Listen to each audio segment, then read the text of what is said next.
So something to look at would be like his player value. So I'd start in 2024 and show you that his base running value was much higher, and his fielding value. Ultimately, he comes out to about a -1 value for his team. And then in 2025, those other two things go down, but his batting run value goes way up, right? It goes from a -16 to a -2.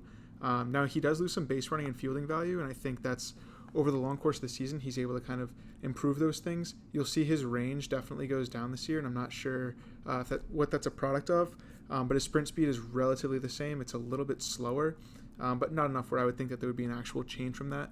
We do look at some of his fielding stuff, and you'll see specifically on his lateral moves towards first base, he's lost a little bit of value there, and right-handed batter specifically. So not quite sure if that's a pitching thing or a running thing on his part. Like I said, his sprint speed is relatively the same, so I'm not totally sure if there's some type of underlying injury or anything else we could kind of look into. But as far as base running value, he's head and shoulders a better hitter than he was last year. You'll see all of his stuff here moves up. A lot of it's going to have to be with his batted ball velocities. He's hitting the ball harder. He's hitting the ball almost more, and he hasn't sacrificed a ton of swing and miss to do that.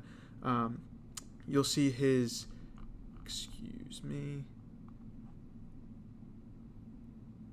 so one thing that I did note is that his pull air percentage is much lower. So he's not hitting the ball to the pull side as much as he has in the past, which is interesting because of the abilities that he's kind of improved on this year. And that's barreling the ball up 6% more of the time, making solid contact more often, and honestly hitting the ball weaker less. So he's hitting the ball harder more often, basically. And his swing decisions have maintained relatively the same. If anything, they've gotten better. So he does swing and miss in the zone a little bit less than he did, but he's chasing less. So I think he's done a really good job. You'll see that right over here.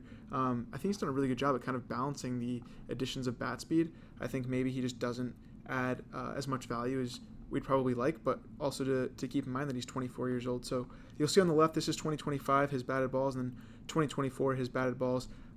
Not a huge change other than he's able to hit the ball a little bit more on a line this year. And that's a smaller sample size, so I wouldn't get too caught up in it. But ultimately, I think Volpe's changes are good. He improved his skills. He's still young. He's just going to keep getting better. If he can continue to keep those fielding and base running values high, I think he's going to be a really valuable player for the Yankees.